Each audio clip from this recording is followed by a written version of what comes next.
Bismillahirrahmanirrahim. Assalamualaikum warahmatullahi wabarakatuh. Alhamdulillahirrabbilalamin. Allahumma salli ala Sayyidina Muhammadin wa ala alihi wa sahbihi wa salim azmain. Alhamdulillah, kami dari Yayasan Rubatul Khairat Kota Ternate di bawah pimpinan Al-Habib Abdurrahman bin Kamil As-Sagaf.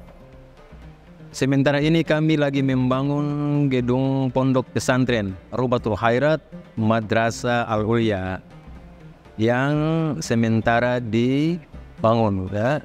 Gedung lantai 3. Kami sangat membutuhkan dana infak dan sedekah dari jamaah bapak-bapak dan ibu-ibu. Bagi yang mau berinfak untuk melanjutkan pembangunan gedung pondok pesantren, bisa ditransfer di rekening Bank Syariah Indonesia atas nama Yayasan Rubatul Khairat. Nomor rekening 7235639526. Terima kasih.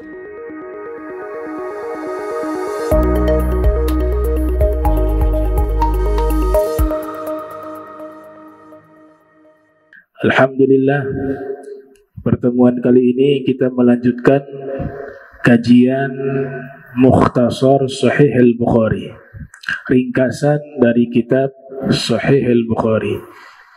Kita sampai ke riwayat di mana Nabi bersabda, ada 7 golongan yang Allah berikan naungan kepada mereka dengan suatu naungan atau dengan naungannya yaumal la dhilla illa dhilluh, di hari tidak ada naungan kecuali naungan Allah. Yang pertama, pemimpin yang adil. Yang kedua, pemuda yang tumbuh dalam ibadah kepada Allah. Yang ketiga, seorang laki-laki yang hatinya selalu terikat dengan masjid.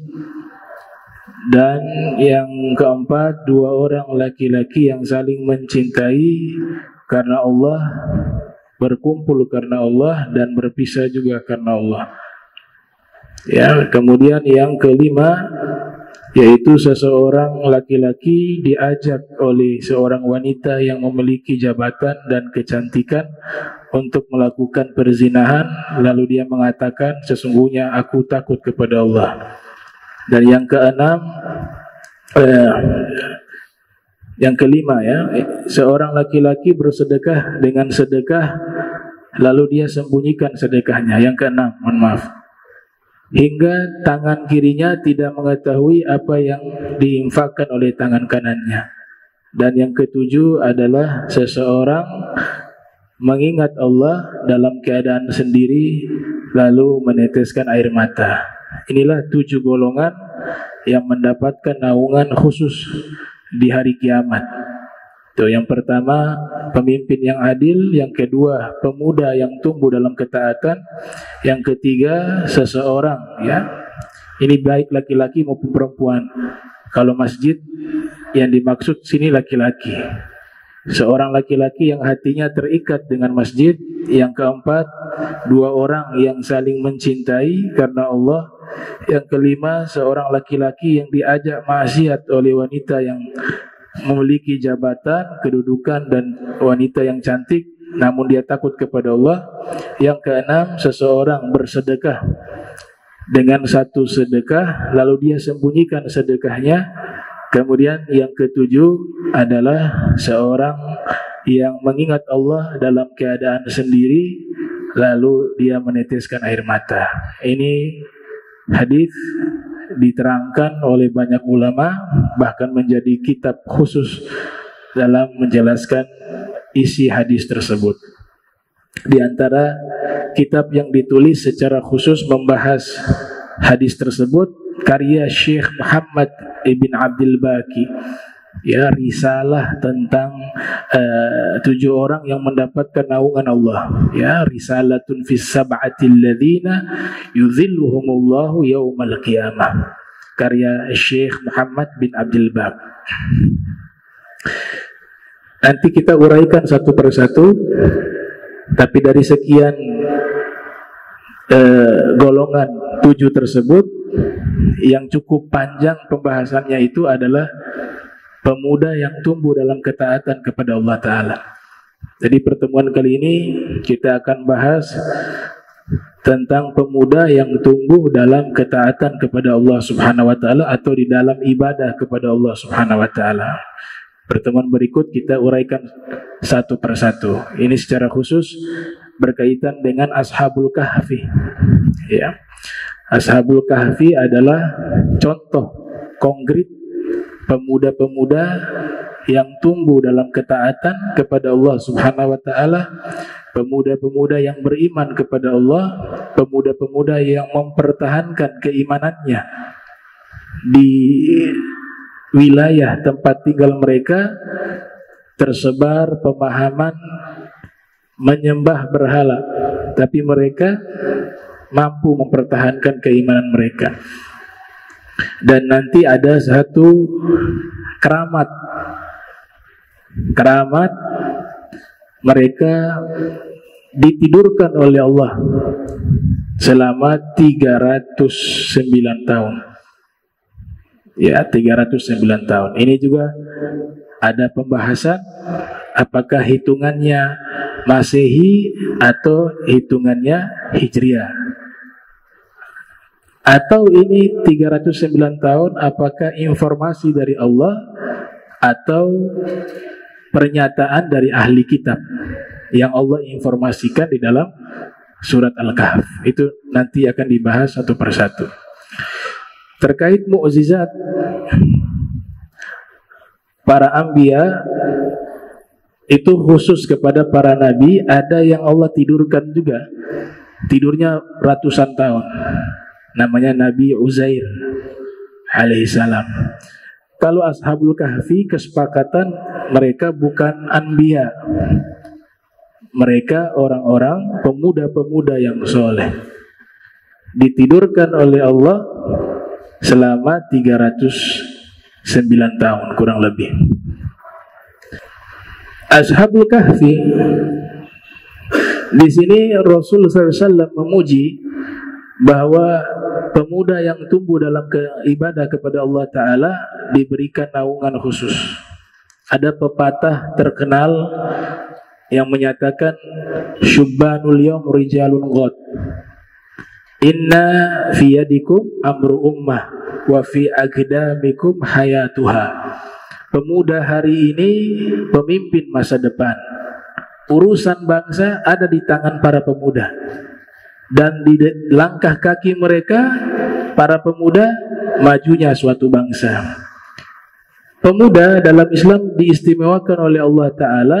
Salah satu contoh yang Allah ceritakan, pemuda-pemuda yang hebat, yang beriman kepada Allah, yang ahli ibadah, yang soleh, terkenal dengan nama Ashabul Kahf, penghuni goa. Dan ceritanya itu Allah abadikan di surat Al-Kahf. Ini pemuda-pemuda yang istimewa. Nahnu naqussu 'alaika naba'ahum bil haqq innahum fityatun amanu bi rabbihim wa zidnahum huda. Allah Subhanahu wa Ta'ala berfirman, kami ceritakan kepadamu berita tentang mereka bil haqq, dengan benar. Jadi cerita ini benar-benar terjadi, sejarah hidup sekelompok pemuda. Innahum fityatun amanu bi rabbihim, mereka adalah para pemuda. Itu Allah katakan, mereka semuanya pemuda. Ashabul Kahf. Makanya anak-anak muda itu masa-masa emas mereka, jangan sampai dirusak dengan narkoba, jangan dirusak dengan minuman keras. Itu nanti akal dia itu menjadi rusak, dan efeknya itu jangka panjang. Nah, orang-orang yang ketika muda dia justru taat kepada Allah, sedangkan secara hukum jiwa mereka itu bergejolak, ingin melakukan maksiat, para pemuda, tapi dia bisa menahan itu untuk tunduk taat kepada Allah, maka Allah berikan keistimewaan khusus kepada mereka. Ashabul Kahfi contohnya luar biasa, kisah mereka ini panjang. Nanti kita bahas mungkin 3 pertemuan terkait kisah Ashabul Kahf. Di sini dikatakan bahwa sesungguhnya kami ceritakan kepadamu, wahai Nabi Muhammad, kisah mereka dengan benar. Mereka pemuda-pemuda yang beriman kepada pencipta mereka, dan kami tambahkan kepada mereka petunjuk. Allah nyatakan demikian. Wa qala al-mufassirun innal yahuda ijtama'u.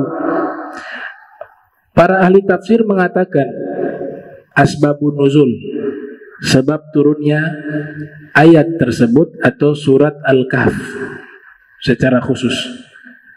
Sebelum ayat itu turun, diterangkan oleh Al-Imam Fakhruddin Ar-Razi yang lahir tahun 544 Hijriah, wafat 606 Hijriah, di dalam kitabnya Mafatihul Ghaib. Orang-orang Yahudi berkumpul. Kemudian mereka waktu itu bertemu orang-orang Quraisy. Mereka mengatakan tentang Nabi Muhammad. Orang Yahudi ini bertanya, bagaimana keadaan Muhammad? Bahasa mereka begitu. Maka kalau kalian ingin cari tahu Muhammad itu benar seorang nabi, kata orang Yahudi kepada orang-orang kafir Quraisy, coba kalian tanyakan 3 hal. 3 pertanyaan ini, kalau dia bisa menjawab semuanya, berarti dia bukan nabi. 3 pertanyaan dijawab semuanya, berarti dia bukan nabi. Atau 3 pertanyaan ini dia tidak mampu menjawab semuanya, maka dia bukan nabi. Tapi kalau dia mampu menjawab sebagian pertanyaannya dan ada yang tidak dijawab, maka dia seorang nabi. Jadi mereka sudah observasi di kitab-kitab suci mereka bahwa 3 pertanyaan ini gak bisa dijawab semua. Bukan berarti beliau tidak tahu, tapi memang hukumnya begitu. Maka datanglah nih orang-orang Quraisy menemui Nabi Muhammad sallallahu alaihi wasallam. Wa fir riwayah, orang-orang Yahudi yang bertanya. Fir riwayah, orang-orang kafir Quraisy yang bertanya. Bertemu dengan Nabi. Kemudian mereka bertanya tentang ruh. Wahai Muhammad, kami bertanya ruh. Maka dijawab oleh Rasul lewat wahyu.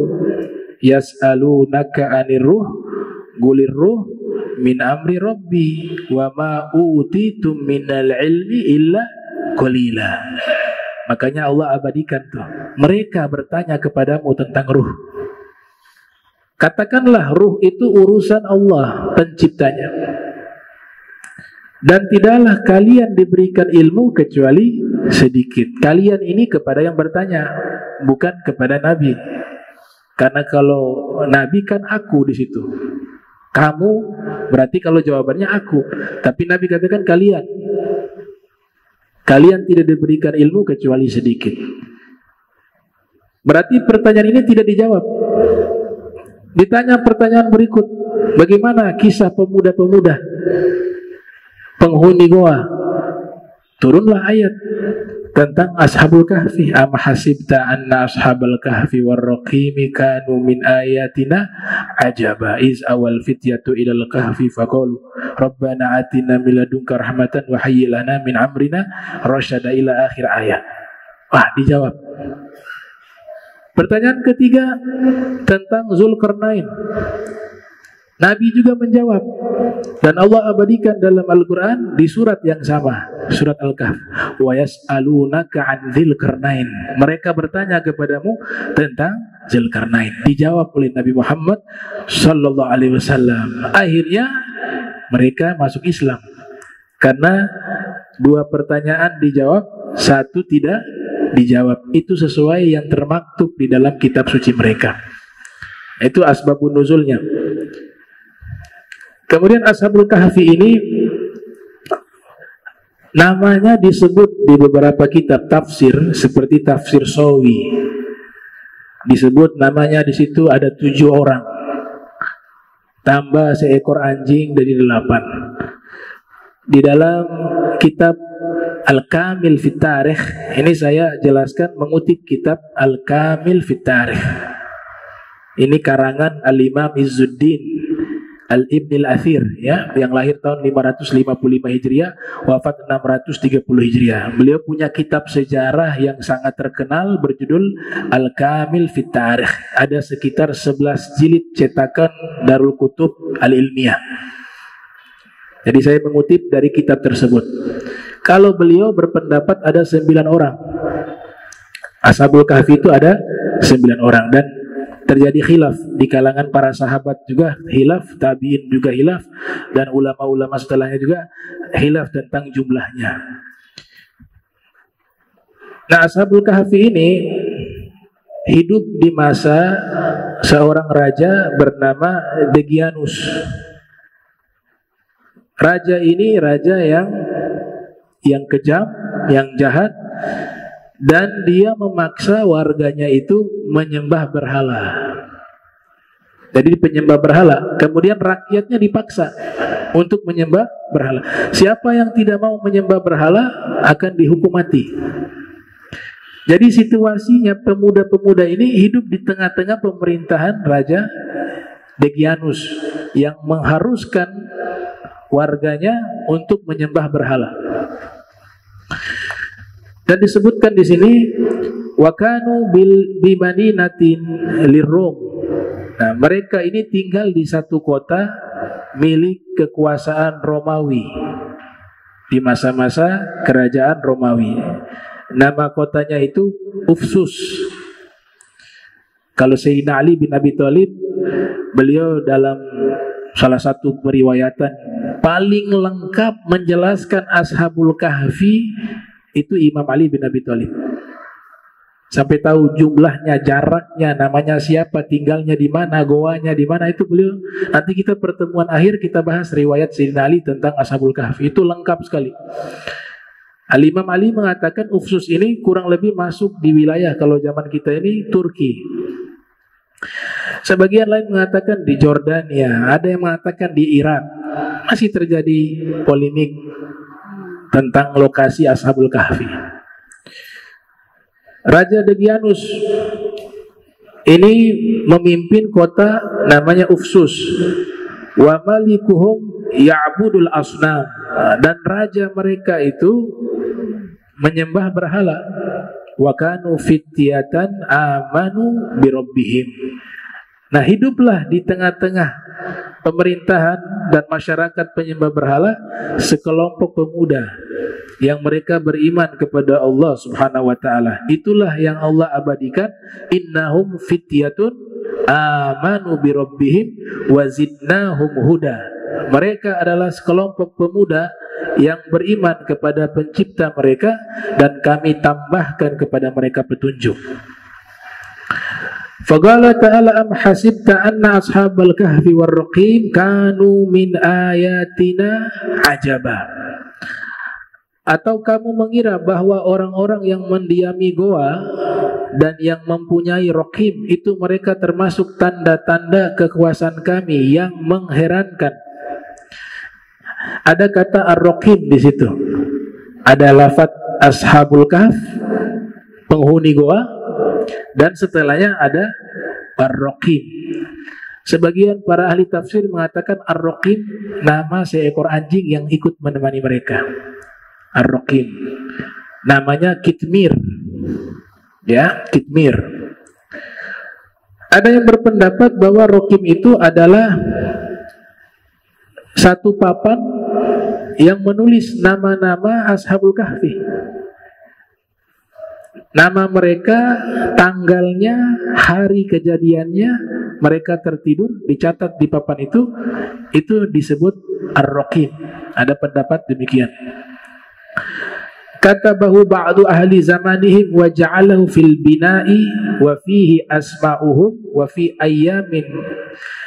Nah, ini dicatat oleh orang-orang yang hidup semasa dengan mereka, dan diletakkan papan itu di bangunan yang dibangun di depan goa atau di goa tersebut. Isi daripada catatan tersebut adalah nama-nama mereka, dan orang-orang yang ikut, ya, hadir pada waktu itu mencatat kejadiannya kapan dia terjadi, dan sebab mereka sampai di goa tersebut. Wa kanat iddatuhum fima dzakara Ibnu Abbas sab'ah wa thaminuhum kalbuhum. Menurut Ibnu Abbas, jumlah pemuda tersebut 7 orang, dan kedelapannya adalah seekor anjing yang menemani mereka. Menurut Ibnu Ishaq 8 orang, dan yang ke-9 adalah anjing mereka. Menurut Ibnu Asir ada 9 orang. Berarti ada terjadi khilaf jumlah Ashabul Kahfi. Kalau Allah Ta'ala berfirman, sayaquluna thalathatun rabi'uhum kalbuhum. Mereka akan berkata, yaitu ahli kitab. Jadi cerita Ashabul Kahfi ini juga ada di cerita-cerita di kitab-kitab terdahulu. Ahli kitab juga memiliki riwayat cerita Ashabul Kahf, walaupun ada perbedaan. Bahwa mereka, ahli kitab mengatakan bahwa Ashabul Kahfi itu 3 orang. Rabi'uhum kalbuhum. Yang keempat adalah anjing mereka. Wa yaquluna khamsatun sadisuhum kalbuhum. Dan mereka juga mengatakan jumlahnya 5 orang. Yang keenam adalah anjing mereka. Rajman bil ghaib. Mereka sudah menerka sesuatu yang gaib. Jadi Allah membantah pernyataan mereka terkait jumlah Ashabul Kahfi berapa orang itu. Allah membantah di surat Al-Kahf pernyataan-pernyataan ahli kitab. Wa yaquluna sab'atun wa thaminuhum kalbuhum. Dan ada juga yang berpendapat dari mereka 7 orang, dan yang ke-8 adalah anjing mereka.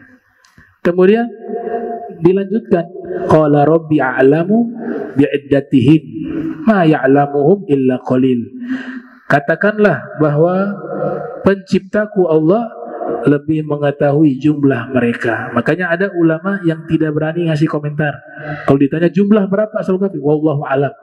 Kenapa? Karena ada ayat yang mengatakan yang tahu Allah jumlahnya. Tapi ulama yang berpendapat juga tidak salah, karena ada lanjutan tadi. Apa itu? Tidak ada yang mengetahui jumlah mereka illa qalil, kecuali ada sekelompok kecil orang, yaitu para ulama. Itu tidak salah. Yang tidak mau berpendapat jumlahnya berapa tidak salah. Yang berpendapat juga tidak salah, karena yang berpendapat ini juga orang-orang yang berilmu. Wa kanu minar Rum. Nah, mereka ini asalnya dari Romawi. Wa kanu ya'budunal awthan. Awalnya itu mereka juga penyembah berhala. Makanya di ayat ada bahasa Allah berikan petunjuk. Kami tambahkan mereka petunjuk. Artinya sebelumnya sudah dapat hidayah, ditambahkan lagi. Karena sebelumnya mereka juga termasuk orang-orang yang menyembah berhala, yang mengislamkan mereka, yang mentauhidkan mereka, muridnya Nabi Isa. Nabi Isa memiliki murid kaum Hawariyin. Mereka dakwah di berbagai tempat, salah satunya di tempatnya Ashabul Kahf. Akhirnya masuk Islam di tangan muridnya Nabi Isa alaihissalam. Ini pendapat yang kuat. Karena ada pendapat juga bahwa mereka hidup sebelum Nabi Isa. Tapi pendapat yang kuat, mereka hidup setelah masanya Nabi Isa. Bahkan Nabi Isa sudah menceritakan tentang sosok Ashabul Kahfi kepada murid-muridnya. Nanti di saat saya diangkat oleh Allah ke langit, tidak lama akan ada kejadian pemuda-pemuda yang beriman ditidurkan oleh Allah ratusan tahun. Itu sudah dikabarkan oleh Nabi Isa kepada murid-muridnya.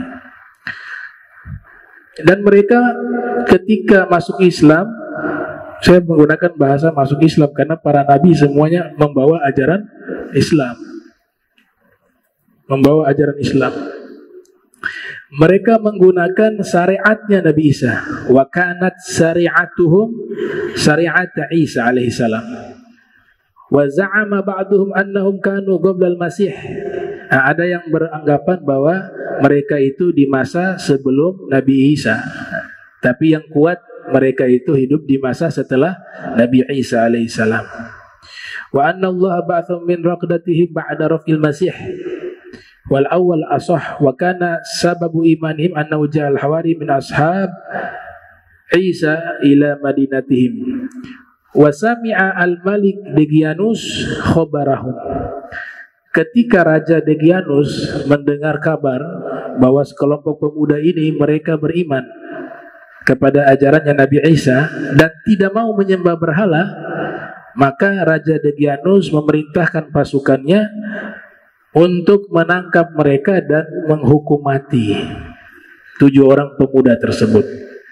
Yatba'una atharu hatta wajadahum, akhirnya dapat informasi bahwasanya Ashabul Kahfi ini, mereka dapat informasi bahwa Raja Degianus sudah menetapkan satu ketetapan bahwa mereka akan dihukum mati karena tidak mau menyembah berhala.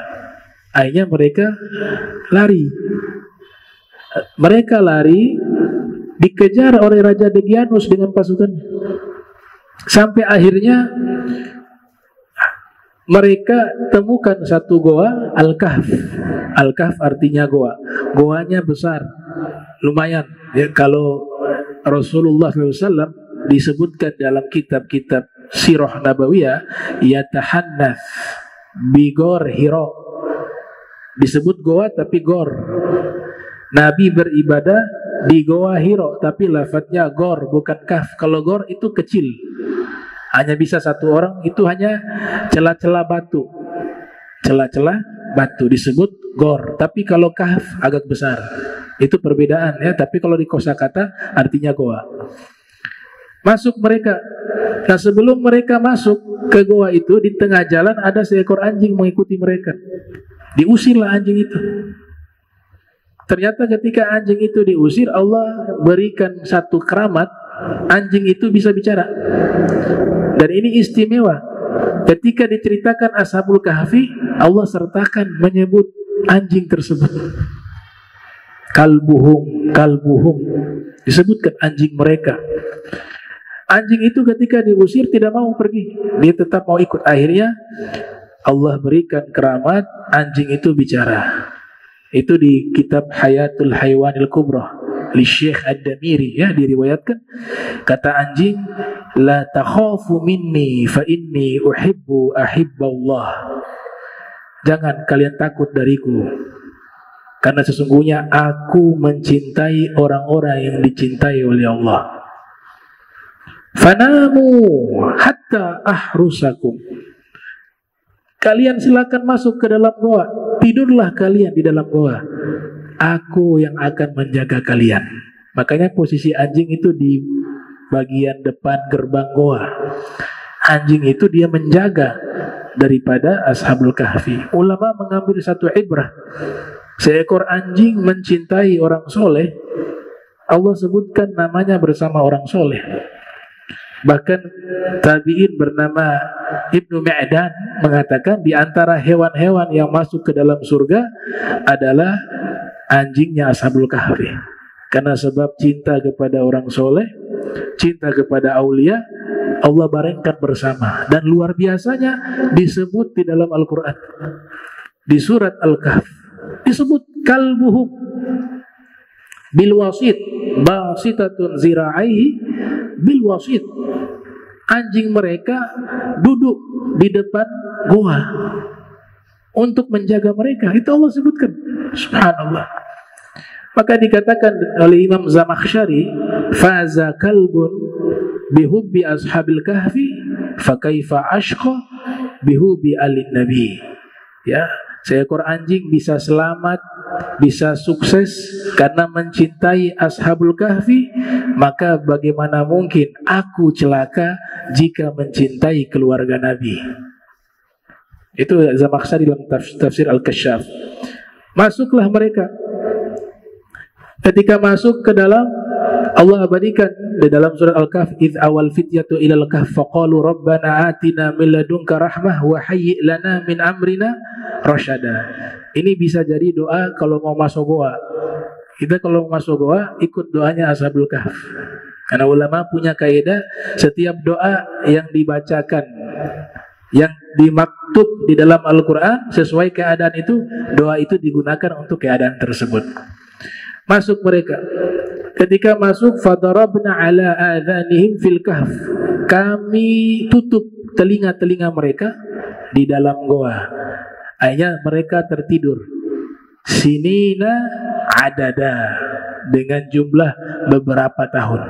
Tidak disebut di bagian awal berapa tahun, tapi di bagian-bagian selanjutnya disebut 300 tahun tambah 9, ya. Para sejarawan mengatakan tidurnya 309 tahun.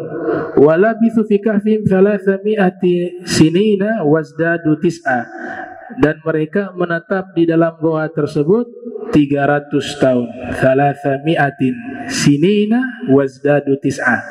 Ya, di dalam ilmu nahu harusnya 300 sanatin. Tapi di sini 300 sinina, ada yang mengatakan itu tamyiz sinina atau atof bayan, tapi ada yang mengatakan di situ ayat turun hanya sampai 300. Kemudian ayat berikut lanjutan sinina, ya, jadi berupa pendapat menurut Imam Bagawi. Faradallahu alaihim faqala qulillahu a'lamu bima labithu. Allah Ta'ala berfirman bahwa yang lebih tahu berapa lama mereka menetap adalah Allah. Kemudian Allah Ta'ala setting, mereka tertidur. Kenapa yang ditutup telinga? Karena kalau mata tidur kan bisa tutup, tapi telinga gak bisa. Makanya orang tidur ada kalanya bisa mendengar apa yang terjadi di sekitarnya. Nah itu nanti mengganggu kualitas tidur. Mereka tidurnya ini Allah setting lama. Kalau tidurnya tidak berkualitas, berbahaya bagi kesehatan mereka. Makanya Allah tutup mata mereka, Allah juga tutup telinga mereka. Orang kalau tidur tidak mendengar apa-apa, itu lebih pulas tidurnya. Dan Allah setting matahari itu harus sinar masuk ke dalam gua menyinari mereka, sehingga tidak diganggu oleh serangga dan jasad mereka tidak rusak. Nah, ini kekuasaan Allah Subhanahu wa Ta'ala, dan ini dalil adanya keramat para aulia. Karena mereka bukan anbiya, mereka bukan rasul, tapi mereka pemuda-pemuda yang soleh. Mereka para aulia Allah yang Allah berikan keramat kepada mereka. Tidur mereka, dan kamu akan melihat matahari ketika terbit condong dari gua mereka ke sebelah kanan, dan bila matahari terbenam menjauhi mereka ke sebelah kiri, sedang mereka berada dalam tempat yang luas dalam gua itu. Itu adalah sebagian dari tanda-tanda kebesaran Allah. Barang siapa yang diberi petunjuk oleh Allah, maka dialah yang mendapat petunjuk, dan barang siapa yang disesatkannya, maka kamu tidak akan mendapatkan seorang pemimpin pun yang dapat memberi petunjuk kepadanya. Nah ini masih ada lanjutan cukup panjang, insyaallah kita lanjut lagi di pertemuan berikut. Dan nanti mungkin ini pertemuan di hari Ahad ini kita membahas Ashabul Kahfi 3-4 pertemuan, ya, karena ada riwayat dari Sayyidina Ali bin Abi Thalib, itu salah satu riwayat yang menceritakan Ashabul Kahfi paling lengkap, paling rinci. Tahu tuh tiang istananya Raja Degianus itu berapa? Tahu tuh. Jumlah jendela tuh tahu berapa? Itu luar biasa. Ya, insyaallah semua sehat afiat.